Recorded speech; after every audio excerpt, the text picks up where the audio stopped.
Hello, everyone, and welcome to the first ever Lucky Loaders 15 horse racing podcast.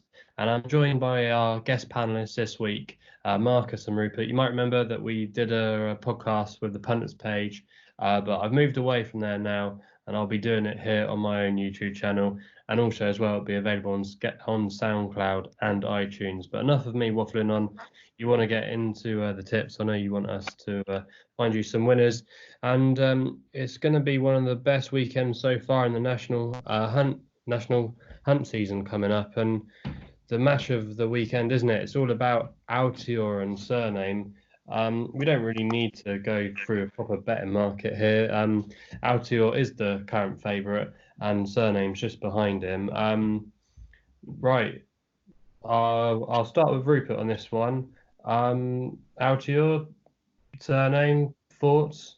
I'm in the Altior camp. I don't know whether it's heart over head, but I'm sticking to the fact that although Cyrname's got good course form, he hasn't won on reappearance, and he's got some very questionable form in the book. Despite the last two runs, which were ridiculously good. He's been beaten in handicaps by some good handicappers, but nothing of Altior's caliber. I do think Altior will get the step up in trip. He's certainly got the engine, and I hear a lot of people saying he jumps out to the left, which might hinder him. We're talking about a Nicky Henderson horse here. I think I have faith that he'll probably have sorted that one out. So I'll probably be in the Altior camp, to be honest. But I do think it's a great matchup. Are you in the Altior camp, Marcus, or do you fancy Cyrname? I think Altior looks solid to me. I think at the trip, 2 mile 5, he'll get away with that. He's not properly going to get tested, especially at Ascot as well. If it was Cheltenham, maybe 2 mile 5, there would be more questions asked. But I think that Altior is probably the one to be on. I think Top Notch is obviously a danger. I was quite impressed with that reappearance 2 weeks ago. I think that form's quite solid.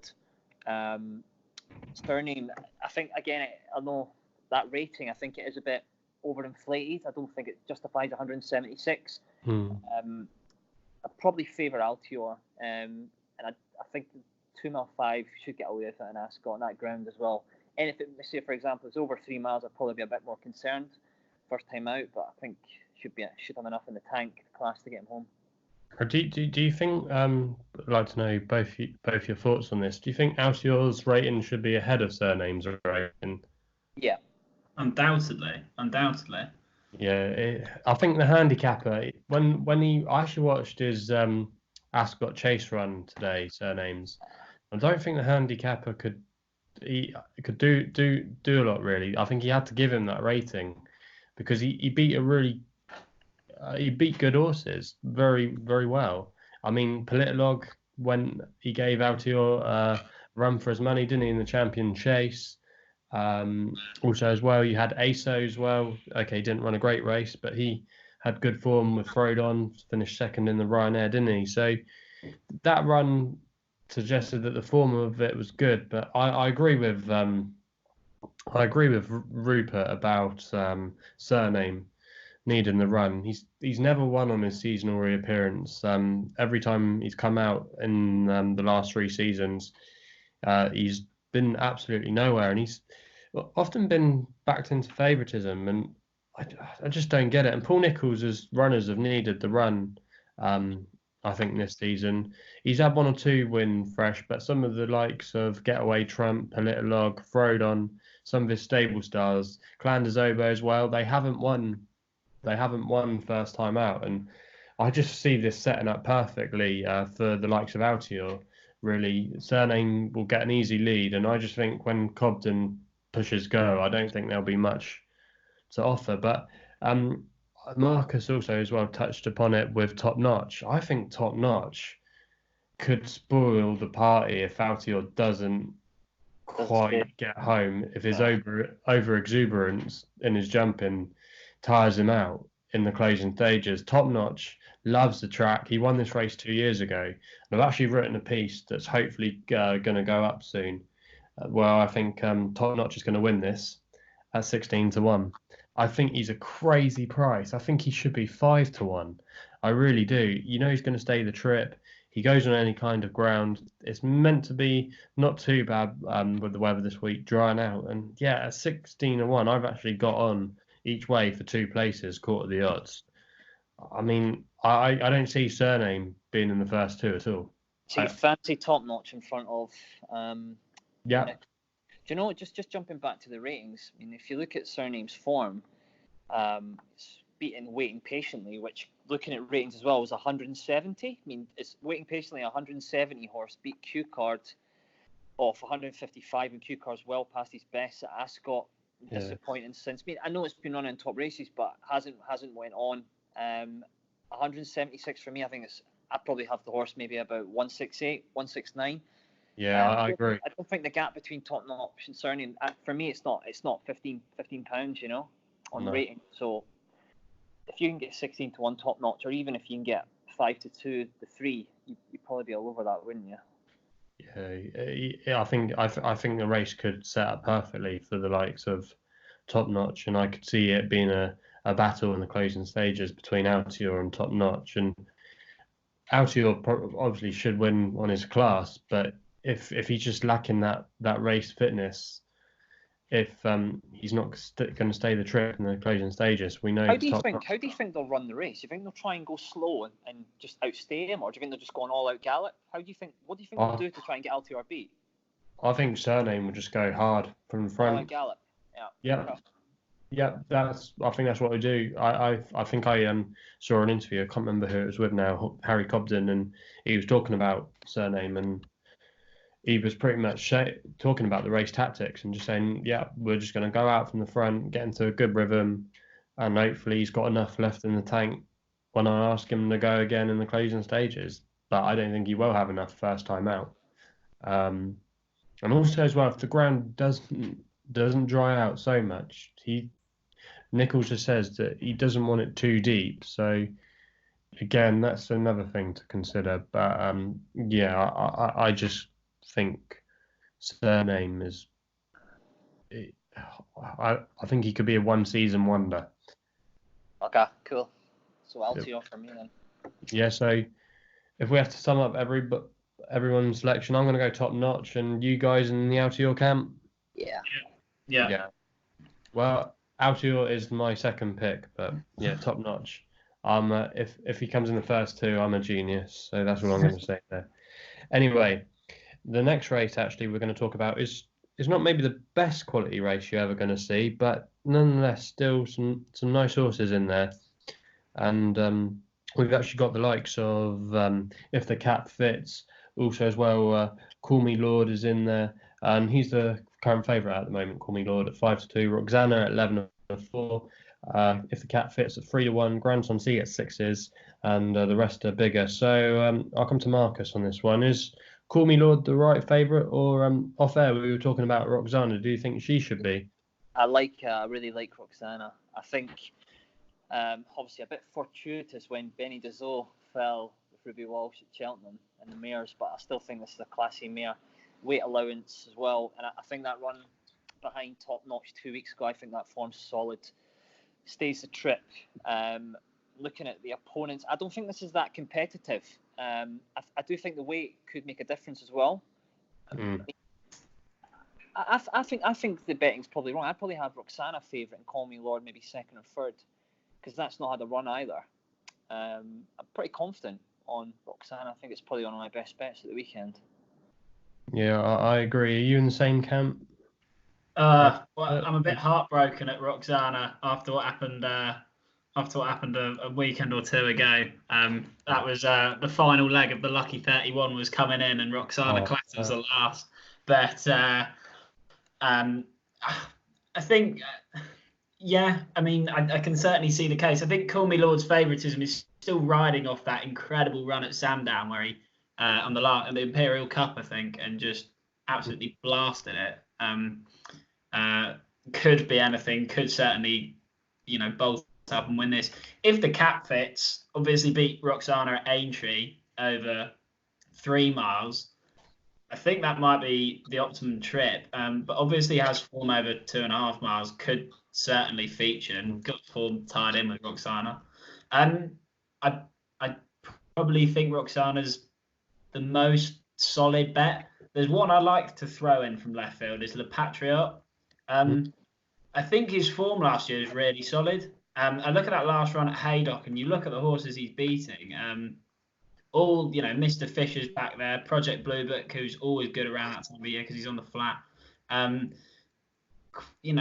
Nisha, solid yardsticks. I don't know whether he's quite up to the quality, but he put in a really good string of runs together. And if the price was a bit bigger, I might have a nibble. But yeah, that'd be my summary of the race, and probably in the Roksana camp as well. That's a good point Rupert made with Petria. It's carrying top weight as well. I mean, I think the step up in trip could be an issue, but that was a good performance at Haydock. And it's and he won over 2 mile 4 at Cheltenham, which means he probably will stay out the trip. I think he's got some very, very solid form in the book. And yeah, I just think it's an interesting one.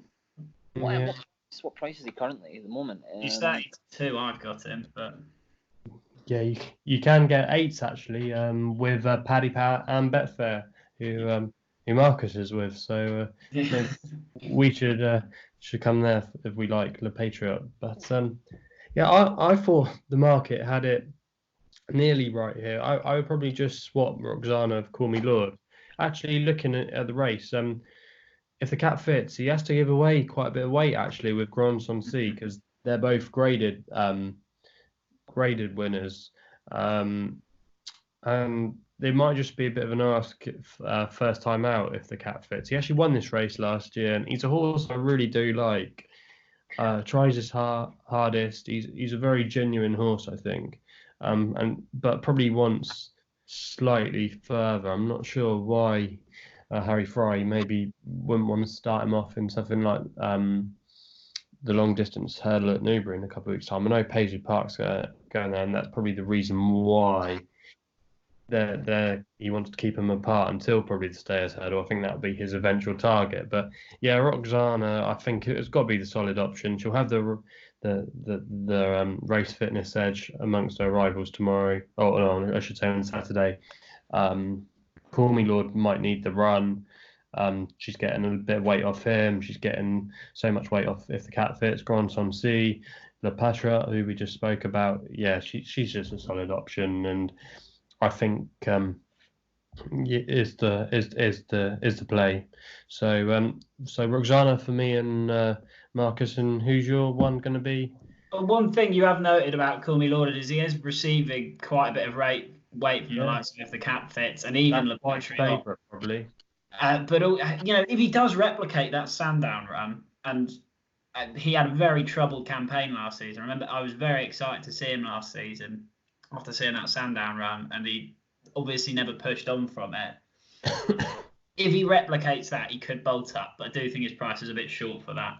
I'll throw in the Patriot just to be a bit different. That'll be my selection.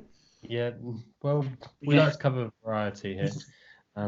But yeah, I think Roksana is the one they've all got to beat.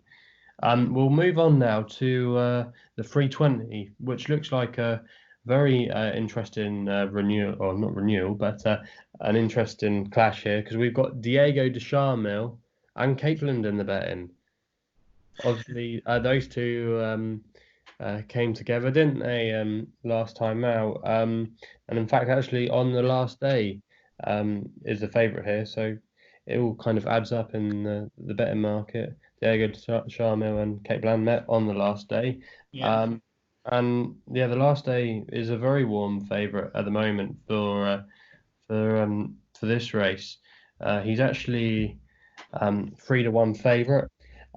Diego de Charmel's at 4-1, Capeland 9-2, Knocknanoose 5s, Dolos at 8s, Spederic at 12s, Cagelin, who won this race last year, at 12s, and Bigger the rest. So I'll come to Marcus on this one.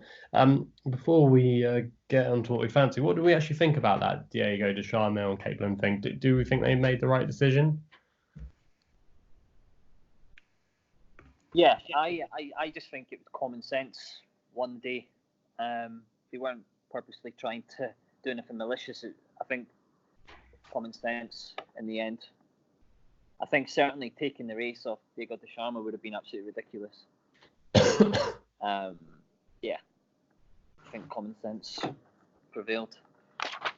Do you agree, Rupert? Do you think Diego de Charmel should have been declared the winner, or do you think Marcus Williams was guilty of maybe a bit of dangerous riding? Oh, well, I was actually there, which was interesting. Right. Yeah, and didn't actually catch a lot of it. I was sort of doing a classic looking at the screen instead of watching the racing, and missed it all entirely. I was actually hoping that Diego de Charmel was going to be disqualified because I'd Kai de Lin in fourth and I wanted him to run into I had him place too that day. I got the extra place. Yeah, well, you see, I did a little bet with Ascot, and so awful odds and awful place options. But yeah, I'm with Marcus. I mean, if you take it by the letter of the law, then yeah, it was the right thing to do. So just one of those things that happens, I guess. I disagree. I think actually he shouldn't have won. I know that the horse, there was the loose horse in front of them that kind of was veering off to the side, and that was kind of the reason why, or get the explanation given why Diego de Charmel started to hang in. But I don't think, if I remember correctly, Lorcan Williams actually had his whip in the correct hand at the time, and I think he probably just about maybe deserved the race, but I just thought it was a bit of careless riding, and there was nothing Brani could do about it at all, in my opinion. But yeah, it's really you're getting into a really murky area, I think. But yeah, I don't know.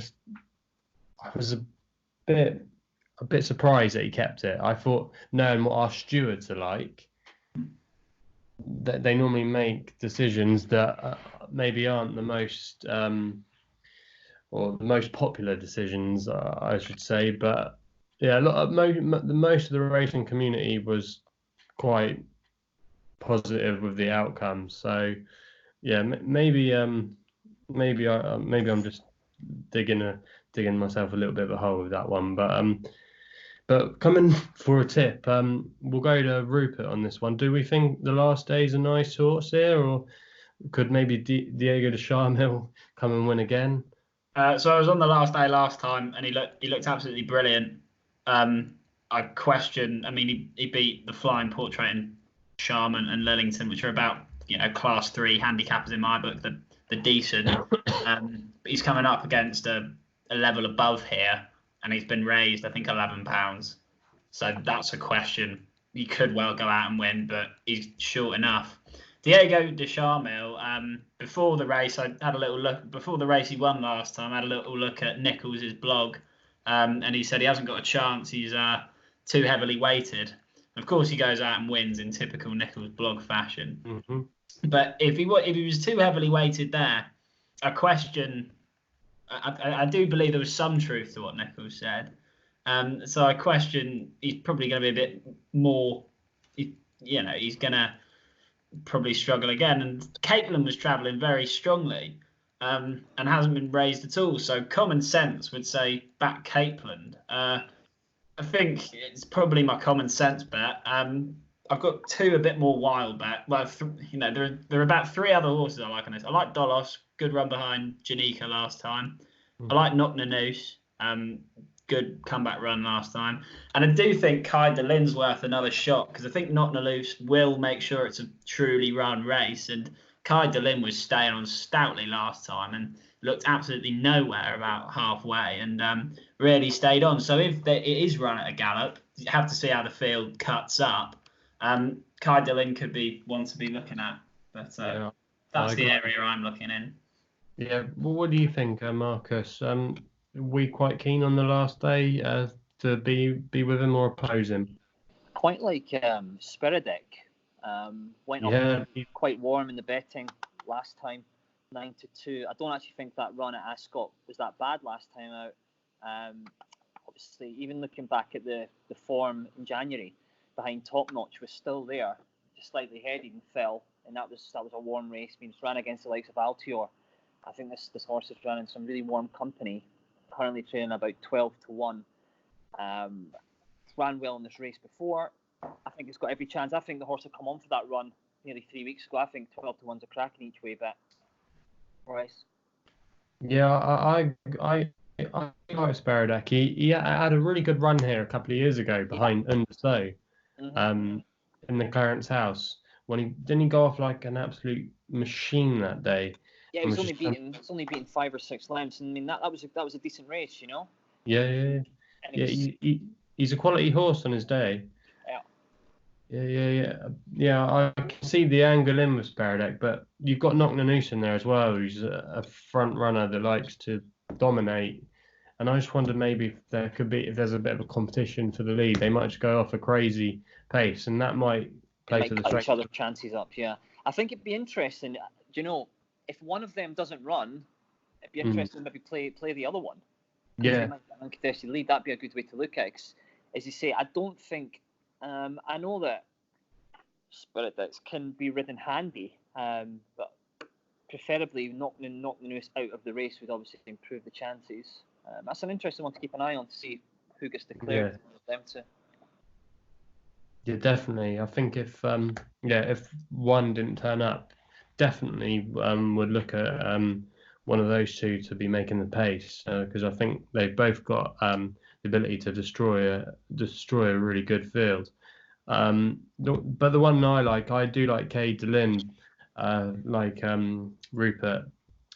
He was well off the pace last year in this race, and Sparadak actually tried to make all that day. So it's kind of it could be a bit of history repeating itself. The only question mark I have against him is maybe a little bit high in the weights.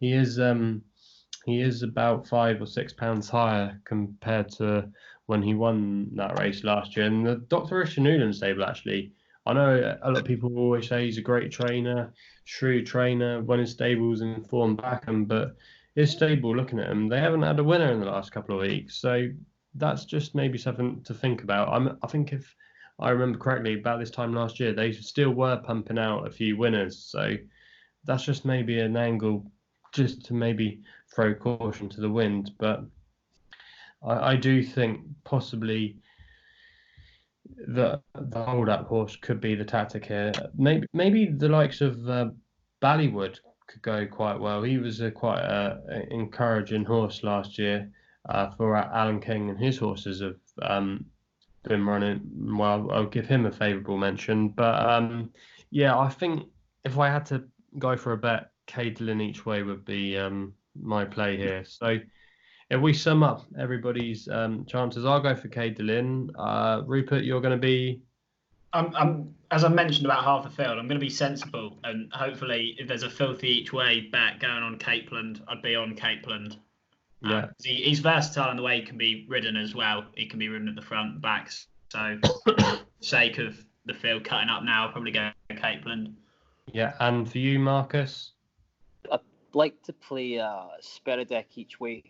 I'd like to make a little note on the last day as well. I think the horse is a bit short, 7-2. I'm not really convinced with what the horse is actually beating.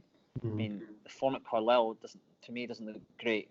I think it's high enough in the weights for a 7-year-old. I think that's probably a good thing, because you're getting a bit of value about the other ones, aren't you? But I'd be against the last day. Yeah, I do agree. He looks nice horse, maybe going forward, but he might just find this a little bit tough. Yeah, we'll move on to the action at Haydock, the other good jumps card at the weekend. We're just going to be covering the two main races here. And the first one of those is a really good race. This is always a great race every year. The Stayers handicap hurdles, now a grade 3. And this has been won by the likes of Paisley Park and Sam Spinner in recent years. So it's definitely a race to sit up and take note of. And we've got Umbrigado as the current favourite. You can get him around about 7-2. Lisnagar Oscars at 6. Ask Ben at 8. Highland Hunter at 10s. Tedham at 10s. 8 and Bob at 11s. Stony Mountain at 12s, AC Milan at 12s, and the rest of bar. So I'll come to you, Marcus. Do you think we could see a superstar stayer in this race? I actually like a horse that was a wee bit disappointing at the end of last season. I like Ask Ben. Thought it was quite a good run in the Artlet Bartlett. kept some hot company. He was quite impressive prior to that. Decent run at Haydock as well. I think, what price is that horse currently trading at? Is he double figures or? He's around about an 8-1 shot with some firms. Yeah, it seems about right to me. Yeah, that's probably the one that I liked. I mean, if he's fit, I think he could certainly do. He's worth an each way bet. A 6-year-old could be potentially some improvement still there. Obviously, I don't think there's a superstar in this field. The pipe yard, the horses are coming back to a little bit of form, so that one's obviously interesting. Umbrigado, but I'd probably play Aspen each way, but nothing crazy at the prices. At the stakes, I say. Yeah, and for you, Rupert, did you like anything at a price? I found this an absolute nightmare of a race, to be honest. I don't know which way to play it. I suppose, starting with the favourite, I've been told I need to look out for the horse. I've been told he's very exciting. Should stay, but has pace, good attitude. I like, but the price is short, so I don't want to recommend that one. I do like him, though. I wouldn't put you off him. Mega Yates is interesting, and so is Lil Rockefeller. They've actually been entered into the race with Roksana in and Lord. May come a bit soon for Mega Yates, but looks progressive. There are two older horses in Lil Rockefeller and Kilbrick and Storm. I mean, Kilbrick and Storm won the Albert Bartlett, and I proceeded when he moved back to hurdles last season to back him at big prices and failed both times. I don't know whether I'm just being stupid again mentioning him, but those would be the ones I'd be looking at personally. If Kilbrick and Storm was to do a revival over hurdles, if he's been schooled over them over the summer, with the Tizard form, or the Tizard yarn. Well, they're not in flying form, but the horses seem to be coming out at decent, not rate or not. So I'd probably go Kilbrick and Storm at the prices, but very small stakes. No, I can see your angle in there. The one that I quite like is actually a bit of a price. He's quite an interesting horse, actually. He's been running throughout the summer, and then he had a break, and then he won on his last start, and that was Sir Robbie for Harry Whittington and Gavin Sheehan. Harry Whittington's horses actually been running really well at the moment. They're operating at a 36% strike rate in the last fortnight, so the stable are in flying form. And this horse, if you go back to April, he was running off 96 over hurdle. He's now rated 129. And the way that this race goes in the last couple of years, it's produced horses that have been very progressive in the sense that they've come from a lowly level and they've kept progressing and progressing and progressing. Paisley Park is a perfect example. I know he won a decent race at Aintree before this last year, but he hadn't shown like too much class before he won. If you go back to Sam Spinner, same kind of profile and improver. You wouldn't really associate Jed O'Keefe with too many top quality jumpers. I just think it's an interesting move, and the ground actually at Haydock, believe it or not, we normally associate it as bottomless ground at this time of year. It's actually described as good to soft. So if they didn't get too much rain, it might just play to a horse like Sir Robbie's strengths. He actually won on soft ground at Uttoxeter, and when the rain gets in there, it's pretty much as tough as anywhere. And the way that he saw out the race suggested that there's lots to like, and he's got the profile of the winner as well. A lot of horses at 5 or 6 carrying low weights have actually won this race in recent years. So I just think, as a bit of an outsider, he just might be one that could go very close and maybe might just get forgotten about in the market. I don't know if you think I'm barking up the wrong tree there. Do you think that's a fair contender? I considered him. I really did. But I had a look at the last race, and Pobbles Bay in second, and I backed the next race. Didn't really come anywhere. That's the one thing putting me off about that form of the last race. Obviously, it's not that scientific. But I think when you look at his form, it's like, I think that you're just expecting this horse to get to get found out, and it just keeps finding more and more and more improvement. That's my point. Well, He could be a bit like To Be Fair for Deborah Hamer. Know that horse that started off like, I think I saw the other day, he was like 80 when he first started, and he's now rated 150. These things do happen. Mm-hmm. And it's interesting that they gave him a break in the summer when they didn't have to. They could have kept up a summer campaign with him. He wasn't seen from June to October. So yeah, I just thought I just wondered if Harry Worthington's team might have just had second thoughts and might have decided to have a crack at this, So, but that was just my opinion. But yeah, I can see your arguments for some of the horses. If you had to probably go for the one that's got at least to do, is probably Lisnagana Oscar, 5th in the Albert Bartlett last year, previous course and distance winner, but probably wouldn't want the ground to get a 2 testing. But yeah, I think this is quite a tricky race, but it could be one to maybe pay attention of later in the season. So I like Sir Robbie. Who's it going to be for you, Rupert? Who are you going for? The one thing I would say about Lisnagar Oscar is I'm worried he's going to be another Kilbrecken Storm. Looking good over hurdles as a novice, and then gets put over the bigger obstacles, and it sort of ruins everything and gets found out a bit. In light of your profile point, and that low weight 5 or 6 year olds, maybe Mega Yates. I really don't know. I really don't. Yeah, it's tricky, but I just thought something a bit left field with Sir Robbie, but I think the favourite's also a very good shout. So I'm really stuck on this one. We'll go Mega Yates. Why not? Okay, Mega Yates. That can go into the Hall of Fame. And who's your Hall of Fame pick, Marcus? Ask Ben. Ask Ben. Okay, so if one of us gets the winner here, that's definitely going into the Hall of Fame. To go with Billiston Brook and Kenzai Warrior. But yeah, it looks like it will be a good race. Now, this is normally should be the feature race of the weekend, but most people are going to be tuning in to Altior versus Cyrname. This is always a great race every year. It's kind of the first time we see the proper Cheltenham Gold Cup horses come out, the proper King George horses, and that's the Betfair Chase Bristol Demise kind of Gold Cup, if you were. And he actually heads the market for the race at the moment, which is not a surprise at all. You can currently get 5 to 4 best price on him. Lost in Translation is kind of seen as the young pretender for this division this year at 7 to 4. It's then Frodon at 7s. Altior is entered here, but he's not coming here at 10s. Ballyoptic at 12s, and Elegant Escape is the rag of the field at 16 to 1.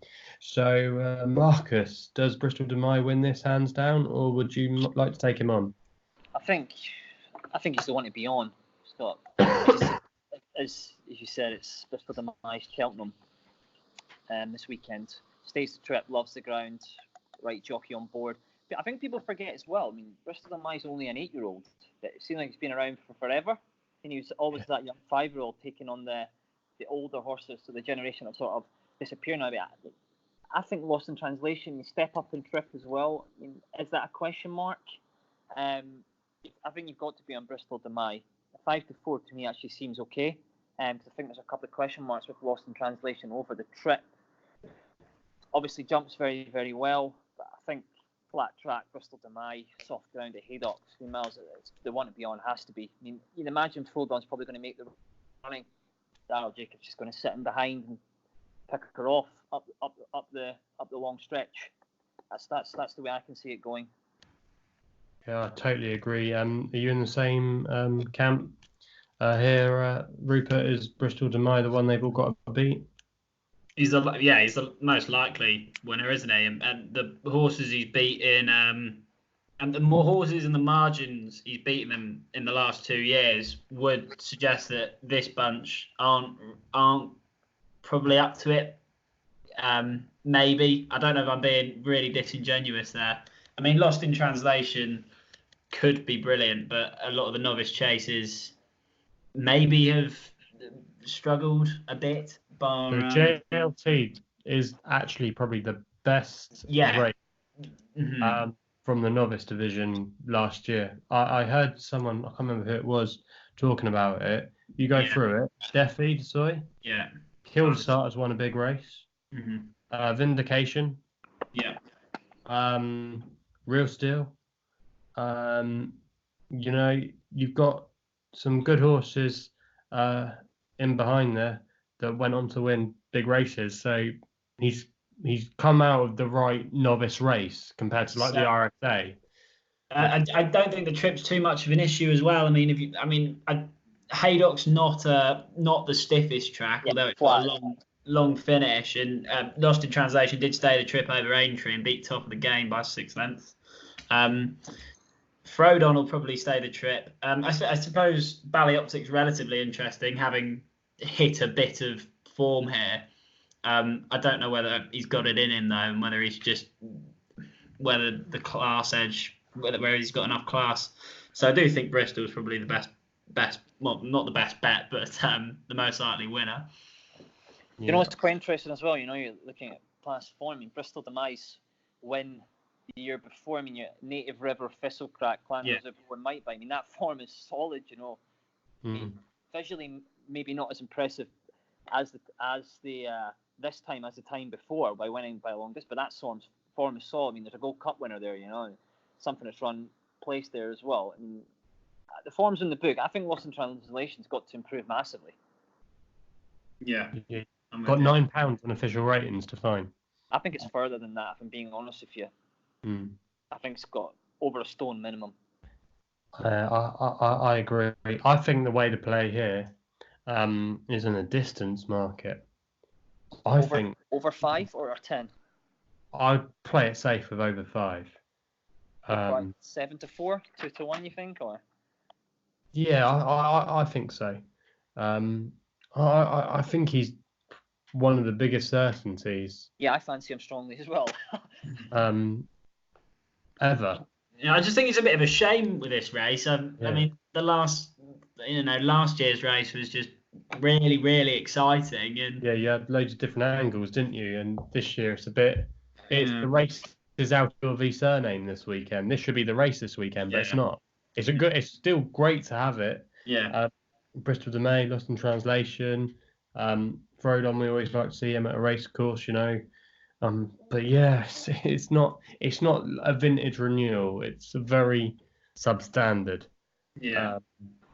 And it's a real shame, really. But yeah, I think Bristol de May, whatever the weather does, wins.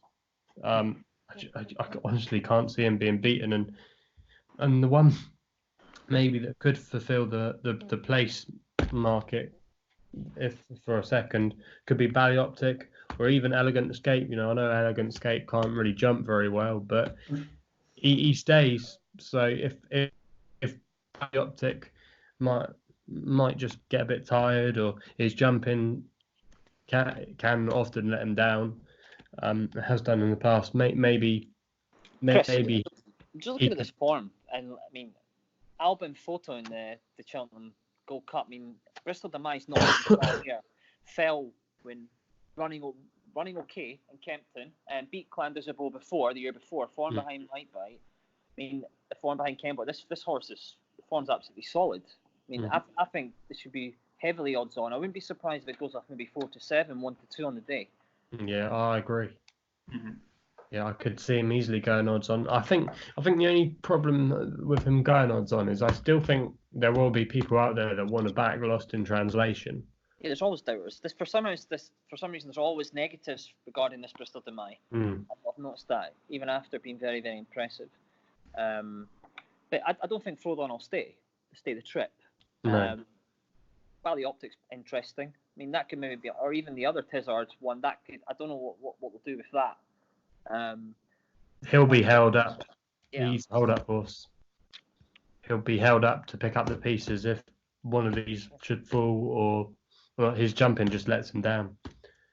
At the end of the day, we're talking about a horse that came third in the Gold Cup last year, and I'm trying to find an angle against him, against novices, the winner of the Ryanair, Welsh national winner, and a horse that's just won the Charlie Hall. I mean, it's not really comparable if you look at the form lines, really. So I would be with.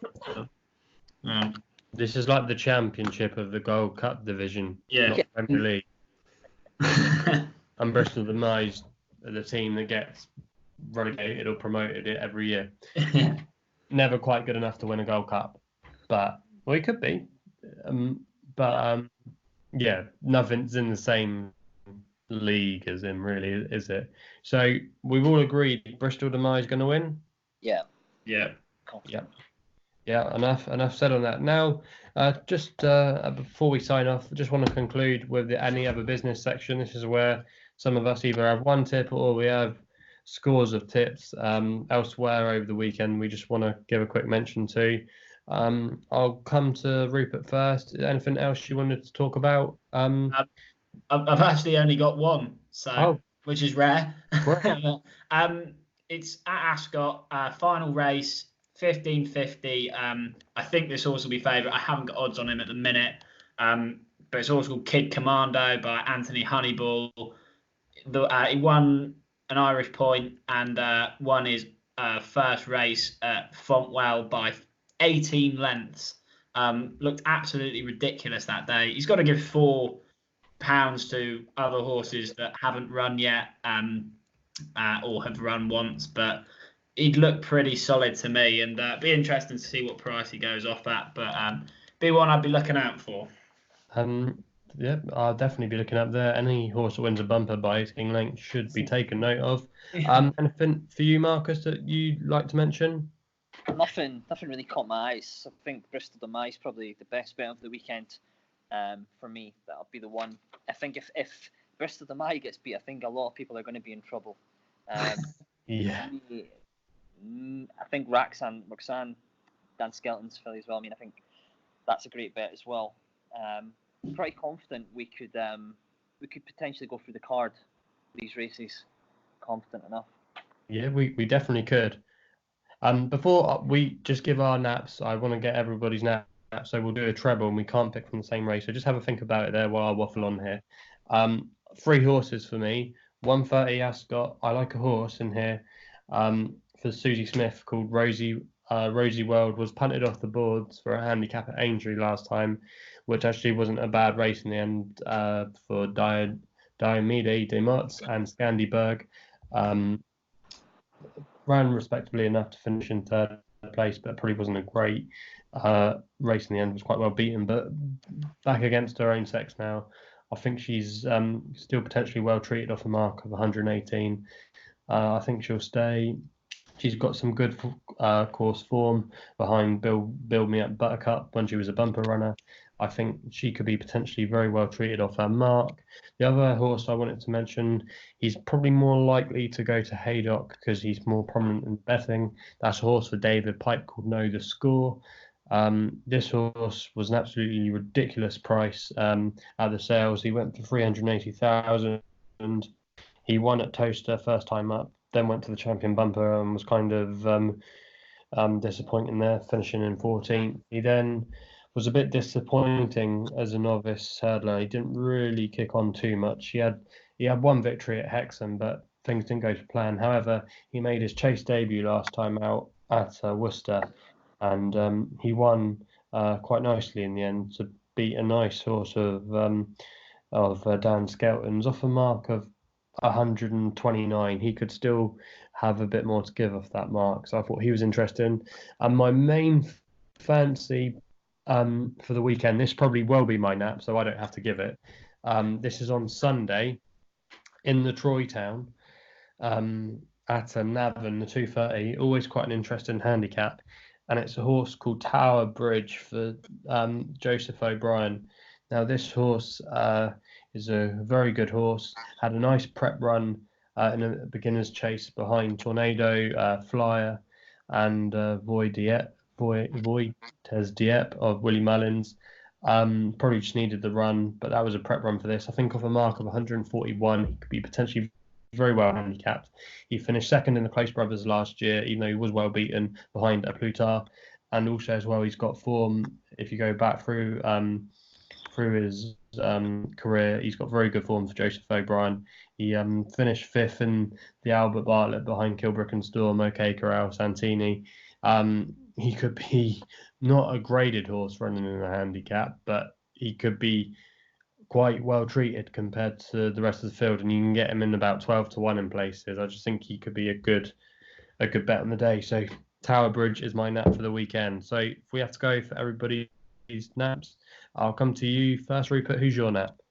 Does it have to be of the selected races, or can it be Kid Commando? Kid Commando, that's fine. Yeah, Kid Commando will do it for me. The other races have been a headache for me. Yeah, and for you, Marcus? I think 240 Ascot, Roksana. I like this horse a lot, this mare. Yeah. Do you know, it's not usually a bet I usually do, but I think Altior, Roksana and Bristol de Mai, I think it's quite a tasty treble. I think that's definitely got legs. Yeah. That could definitely be a very good treble. I think there could be a few multiples this weekend that come in, and the bookmakers could have a headache. So maybe that could be our side treble from our nap treble. Yeah. If that makes sense. But yeah, that's all for this week. So thanks for giving us your time to go through the thoughts for the weekend's racing. We'll have plenty of more podcasts in the future. We'll probably be back again next week. I'll have to arrange it with the guys, so stay tuned for that. Hopefully we can do that, where it'll be the Ladbrokes Winter Carnival next week. So always a good meeting to get stuck into. So yeah, if you haven't done so already, please subscribe here to my YouTube channel at LuckyLoads15. You can follow me on Twitter as well using my handle at LuckyLoads15 as well. Please gamble responsibly, and we'll be seeing you soon.